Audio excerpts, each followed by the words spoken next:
Number one, put God first. Put God first in everything you do. Everything that you think you see in me, everything that I've accomplished, everything that you think I have, and I have a few things, everything that I have is by the grace of God. Understand that. It's a gift. 40 years ago, March 27th, 1975, it was 40 years ago, just this past March, I was flunking out of college.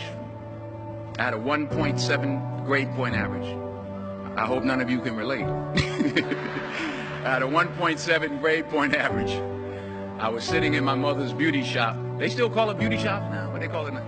Yeah, I was sitting in the beauty parlor.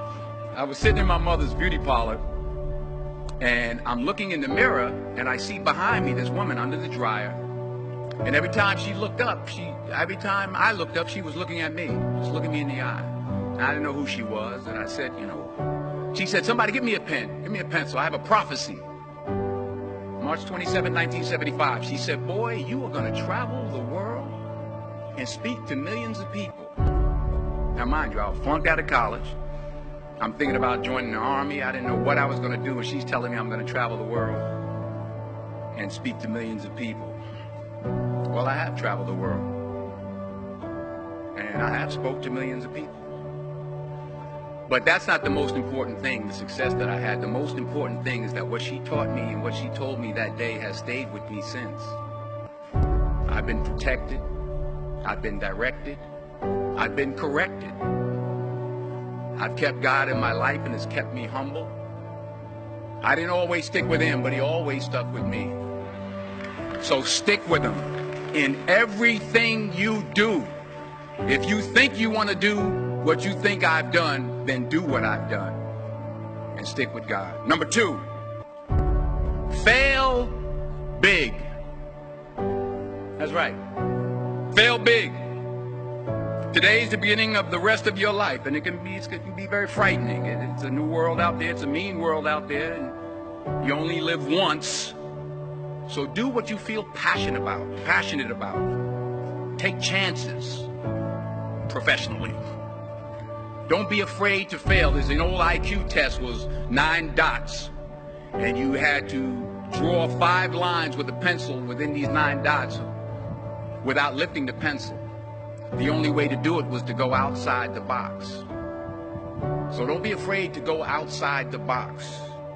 Don't be afraid to think outside the box. Don't be afraid to fail big, to dream big. But remember, dreams without goals are just dreams, and they ultimately fuel disappointment.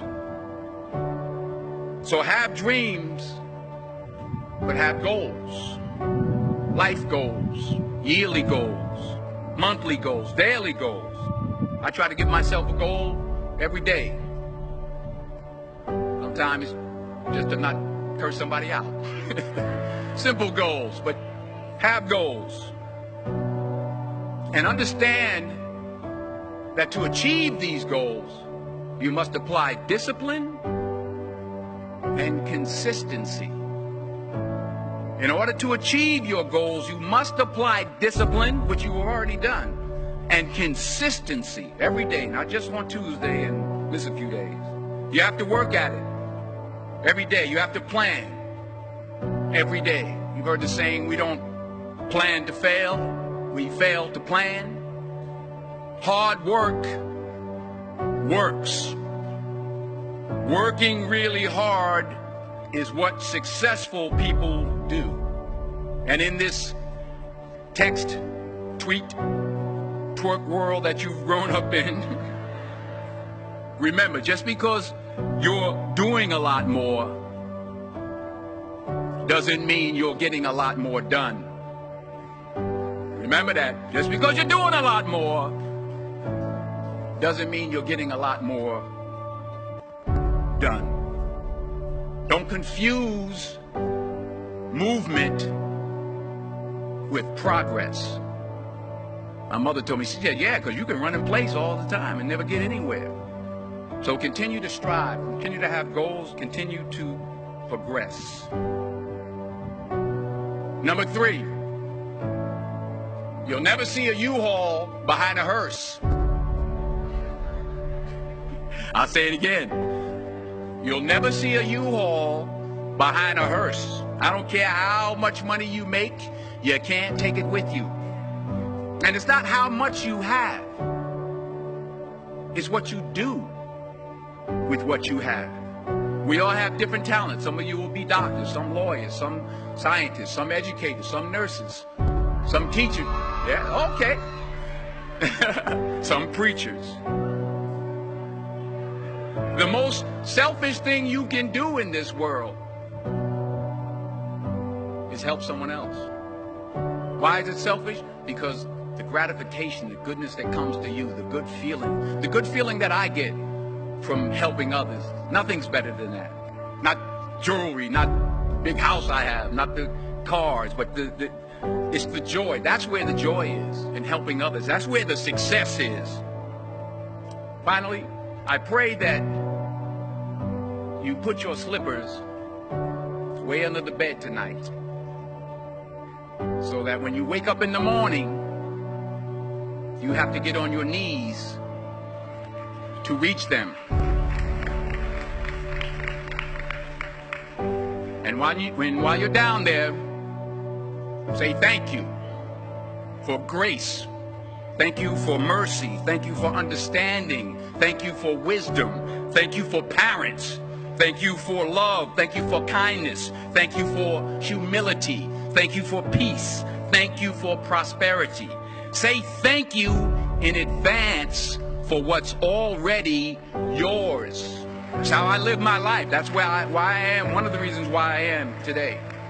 Say thank you in advance for what is already yours. True desire in the heart for anything good is God's proof to you, sent beforehand to indicate that it's yours already.